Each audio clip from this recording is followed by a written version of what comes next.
Help support our coverage with a free account on Privacy, the service that keeps your bank information private when shopping online.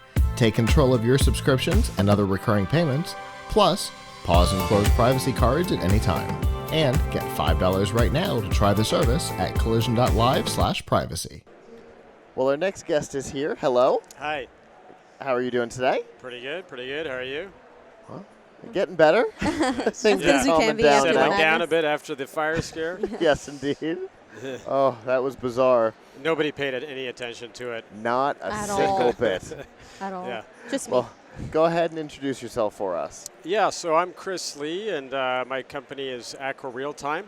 Should I give a description? Yeah, of what- please. yeah, definitely. So I don't know if you guys have heard of harmful algae blooms before. Absolutely. Okay, yeah. So they're a global environmental problem that costs over $14 billion annually worldwide.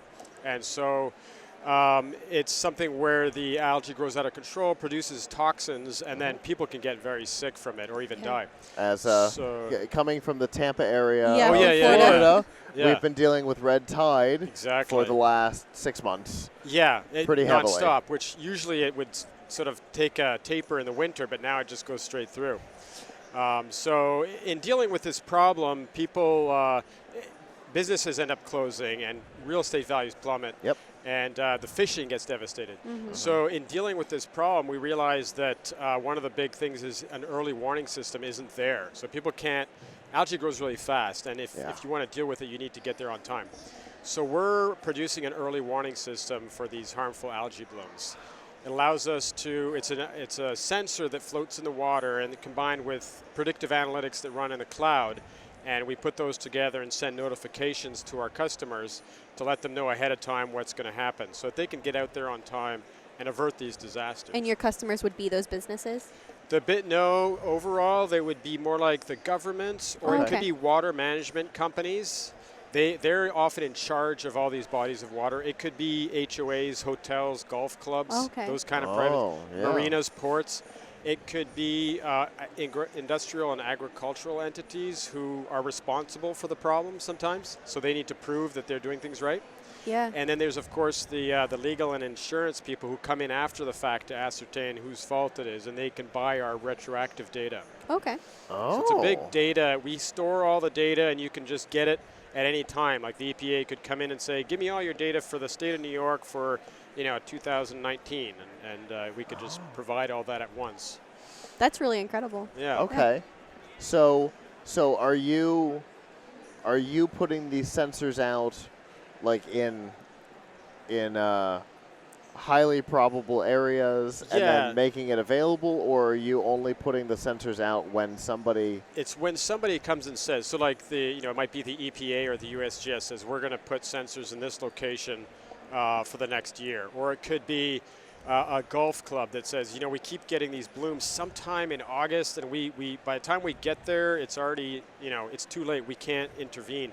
So they're going to put it there for the whole summer ahead of time so they can catch it right at the right time. It could be lake associations. It could be drinking water reservoirs is a huge one where if you get, for example, the city of Toledo, Ohio closed down entirely for 4 days because the toxins got into the drinking water reservoirs. Oh. So they would stand to benefit from having a barrier of these, in front of the intakes. Yeah.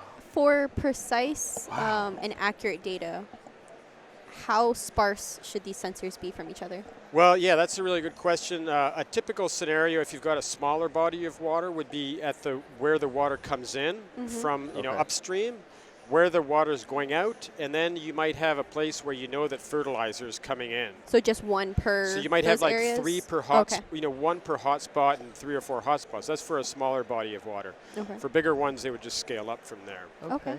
And what would installation look like for these sensors? Like, what would that be on your end? Well, so we've made a system that's so easy to install that it would be just the customers who install it. So in the past, people have sold sensors like this for $30,000.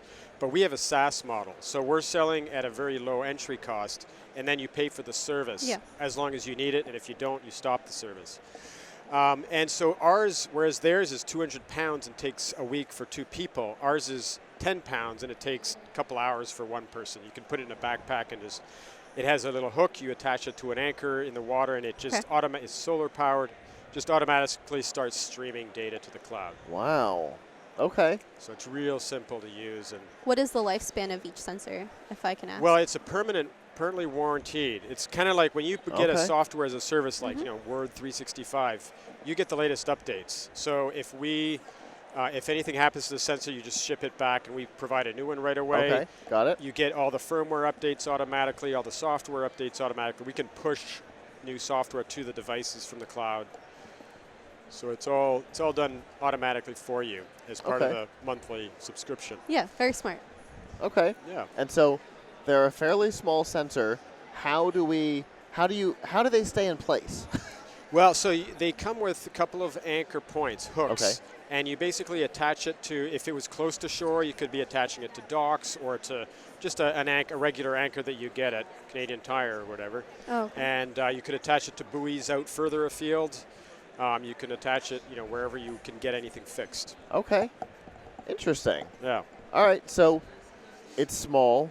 It's easy to install. Low maintenance. You put it in the place, and you kind of leave it alone. Yeah. Because it's solar powered. Yeah.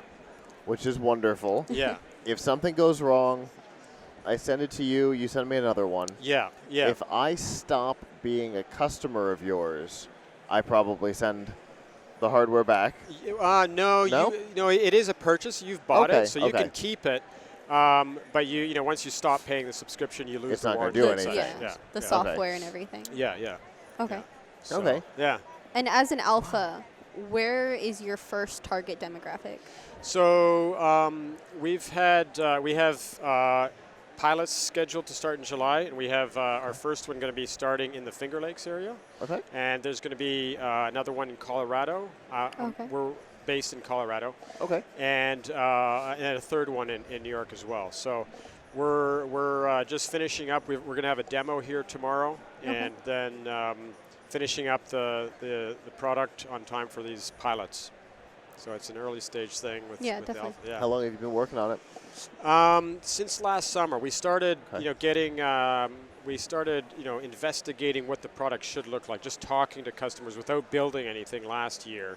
And then this whole year, we've gotten some funding and have pushed forward really, really aggressively. Got it. We've basically built something that, it's taken a lot longer for the competitors, but it's just a matter of getting there a bit later when everything's a bit more mature, so it makes it easier, of course. Okay. So yeah, it's been a lot of fun. It's a really interesting problem to deal with, and how did you get into this problem? well, I had a previous company, Algae Lab Systems, and we have an award-winning monitoring and control system for commercial algae growers. So, just to set the record straight, algae is a fantastic organism. I love algae. I put it on pancakes on weekends. It's great. It's very healthy. And people grow it on purpose for nutritional supplements. For a number of reasons. And there was a time when it was going to be a big biofuel thing, and people haven't been able to make it profitable. It works ecologically. So I started in renewable energy and making this optimization tool for algae photobioreactors. And then we're kind of branching into this now as it's a big change for us, but it's a big problem, so it warrants a big solution. Yeah, for sure. Yeah. And obviously it has directly affected us, so we're we're definitely appreciative of a product for this solution. If people want to find out more about your platform and follow your corporate journey on your road to launch, how can they do that? Well, so there's aquarealtime.com, and the product is algaetracker.com. They both go to the same website. Okay. And just sign up for information, give us a call, send us an email. Love to hear from anyone. Very cool. Well, we definitely appreciate you coming and talking to us and sticking through all the weirdness that was this morning. Yeah. No worries. Thanks a lot. Thank you very much. Have a good rest of your collision. You too.